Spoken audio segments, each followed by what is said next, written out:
Hi, S V അരുളലാണ്. കേരളത്തിലെ ഒരു കോടതി മജിസ്ട്രേറ്റിനെ സസ്പെൻഡ് ചെയ്തിരിക്കുകയാണ്.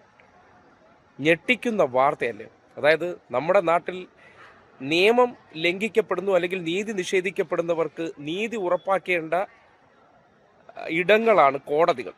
ആ കോടതികളിൽ നിയമം നടപ്പാക്കുന്ന ജുഡീഷ്യറിയുടെ ഭാഗമായിട്ടുള്ള ഒരു മജിസ്ട്രേറ്റ് വ്യാജ ബില്ലുണ്ടാക്കി, മെഡിക്കൽ ബില്ല്, അതായത് വ്യാജ മെഡിക്കൽ ബില്ലുണ്ടാക്കി ഫണ്ട് തട്ടിപ്പ് നടത്താൻ ശ്രമിച്ചതിൻ്റെ പേരിൽ സസ്പെൻഷനായിരിക്കുകയാണ്. അതും തിരുവനന്തപുരം സ്വദേശിയായിട്ടുള്ള തൃശൂർ 1ാം ക്ലാസ് ജുഡീഷ്യൽ മജിസ്ട്രേറ്റ് ആയിട്ടുള്ള റോസ്മേരി എന്ന ഞെട്ടിക്കുന്ന വാർത്ത.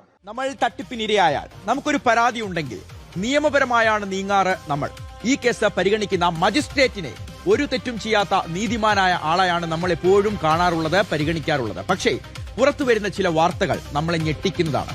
തൃശൂർ ജുഡീഷ്യൽ 1ാം ക്ലാസ് മജിസ്ട്രേറ്റിന് സസ്പെൻഷൻ. കാരണമാണ് വിചിത്രം.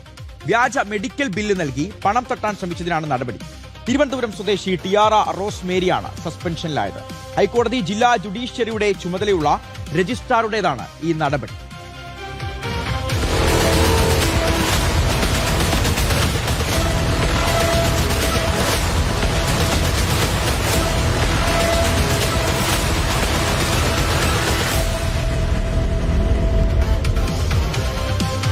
ശ്യാം ദേവരാജിനോട് കൂടുതൽ വിവരങ്ങൾ ചോദിക്കാം. ശ്യാമ, ഇതെന്തൊരു നാണക്കേടാണ് എന്നാണ് ആദ്യം ചോദിച്ചു പോകുന്നത്. നാണം കെട്ടിങ്ങനെ നിൽക്കുകയാണ് ഒരു 1ാം ക്ലാസ് മജിസ്ട്രേറ്റ്.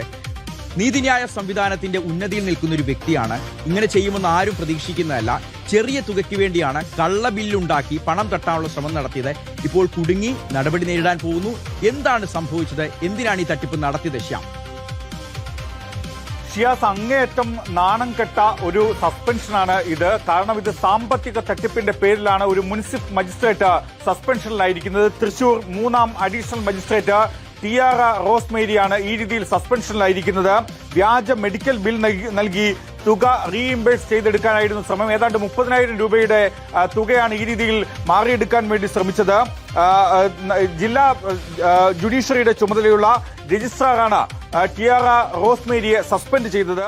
എൻ്റെ വ്യക്തിപരമായ അഭിപ്രായത്തിലാണെങ്കിൽ ഇത് കേരളത്തെ സംബന്ധിക്കുന്നിടത്തോളം പലരും ജുഡീഷ്യറിയിൽ ഇത് സംഭവിക്കുന്നുണ്ടോ എന്നുള്ള ഞെട്ടിപ്പാണ്. പക്ഷേ എൻ്റെ ഒരു കാഴ്ചപ്പാട് ഇതിനെക്കുറിച്ച് പറയാനുള്ളത്, ഏത് പദവികളിലും ആയിക്കോട്ടെ, കേരളത്തിൽ ജുഡീഷ്യറി മുതൽ ഇങ്ങേ അറ്റത്ത് പോലീസ് സേന ഉൾപ്പെടെയുള്ള ഏത് പദവിയിലും ആയിക്കോട്ടെ, അതിനകത്തിരിക്കുന്നതെല്ലാം നമ്മളെപ്പോലത്തെ ഒരു സാധാ മനുഷ്യനാണ്. അയാൾ നിയമം പഠിച്ചതിൻ്റെ അടിസ്ഥാനത്തിൽ കോടതികളിലേക്ക് എത്തുന്നു.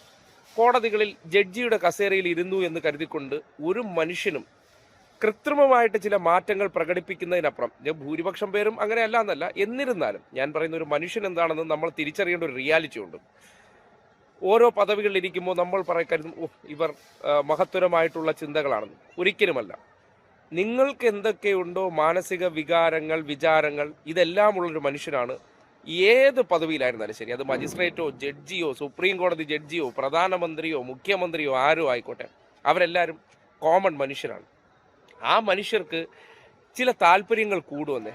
പ്രത്യേകിച്ചൊന്ന് ആലോചിച്ച് നോക്കിയാൽ, ഈ ഒരു സംഭവത്തിൽ ഒരു മജിസ്ട്രേറ്റ് വ്യാജ മെഡിക്കൽ ബില്ലുണ്ടാക്കി കുറച്ച് പൈസ അധികമായിട്ട് ഗവൺമെന്റിൽ നിന്ന് ഒപ്പിച്ചെടുക്കാൻ ശ്രമിച്ചാണ് ഇപ്പോൾ എന്തായിരിക്കുന്നത്, സസ്പെൻഷനായത്. ഹൈക്കോടതിയുടെ രജിസ്ട്രാറാണ് അദ്ദേഹത്തെ അവരെ സസ്പെൻഡ് ചെയ്തിരിക്കുന്നത്. പ്രത്യേകിച്ച് ഒരു വനിത എന്നുകൂടി നിങ്ങൾ ആലോചിക്കുക.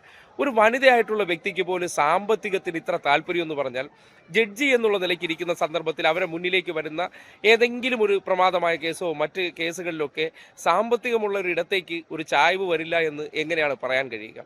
ഒരു ജഡ്ജി നിയമനമൊക്കെ നമ്മുടെ നാട്ടിൽ നടക്കുമ്പോൾ പൊതുവെ ഹൈക്കോടതി ജഡ്ജി നിയമനമൊക്കെ കൊളീജിയോ ആണ് നടപ്പാക്കുന്നത്, പരീക്ഷയുടെ ഒന്നും അടിസ്ഥാനത്തിൽ വരുന്നതല്ല. ആ നിലയ്ക്ക് നോക്കുമ്പോൾ ഇത്തരം കാര്യങ്ങളൊക്കെ എന്ന് പറഞ്ഞാൽ ജുഡീഷ്യറിക്കകത്തും പുഴുക്കുത്തുണ്ടായിട്ടുണ്ട് എന്ന് കൃത്യമായി തെളിയിക്കുക. ഈ അടുത്ത കാലത്ത് ഡൽഹിയിലെ ഒരു ജഡ്ജിന്റെ വീട്ടിൽ നിന്ന് കോടിക്കണക്കിന് രൂപ പിടിച്ചെടുത്ത ഒരു വാർത്ത വന്നിട്ടുണ്ടായിരുന്നു. ഇംപീച്ച് ചെയ്യുന്ന ഒരു സാഹചര്യത്തിലേക്ക് എത്തിയിട്ടുണ്ടെന്ന് ഞാൻ മനസ്സിലാക്കുന്നു ആ വിഷയത്തിൽ. അപ്പോൾ ജുഡീഷ്യറിയുടെ ഭാഗമായിട്ട് നമ്മൾ കണ്ണടച്ച് വിശ്വസിക്കുമ്പോഴും അവിടെ പോലും മനുഷ്യർ ഒട്ടും നമ്മൾ ഈ നിഷ്കളങ്കരല്ല, കളങ്കിതരാണ് എന്ന് ബോധ്യപ്പെടുത്തുന്നതാണ് ഇങ്ങനെ ഒരു വ്യാജ ബില്ലുണ്ടാക്കി. ഒന്ന് ആലോചിക്കുക, ഒരു ജഡ്ജി അല്ലെങ്കിൽ ഒരു മജിസ്ട്രേറ്റ് ഇത് ചെയ്യാൻ തയ്യാറായെങ്കിൽ.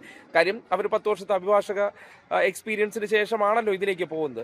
അതിലേക്ക് എത്തിപ്പെട്ട് കഴിഞ്ഞാൽ മനസ്സെടുത്ത് മാറ്റില്ലല്ലോ, മനസ്സ് അത് തന്നെ ആയിരിക്കുമല്ലോ. ഇപ്പൊ ജഡ്ജി ആയെന്ന് കരുതിക്കൊണ്ട് നിങ്ങളുടെ മനസ്സ് മാറാനൊന്നും പോകുന്നില്ല. നിങ്ങളുടെ മനസ്സ് എന്താണോ നിങ്ങൾ ചെറുതിനെ പരുവപ്പെട്ടിരിക്കുന്നത് ആ രീതിയിലായിരിക്കും നിങ്ങളുടെ മൊത്തത്തിൽ രൂപം. പിന്നെ നമ്മൾ കൃത്രിമമായിട്ട് സംസാരിക്കുന്നതിലോ ഇതിലൊക്കെ മാറ്റം വരുത്താമെന്നുള്ളതിനപ്പുറത്തേക്ക് വ്യക്തി എന്നുള്ള നിലയ്ക്ക് ഏത് പദവിയിലിരിക്കുന്നവരും അവർ കണ്ണടച്ച് വിശ്വസിക്കേണ്ടതില്ല.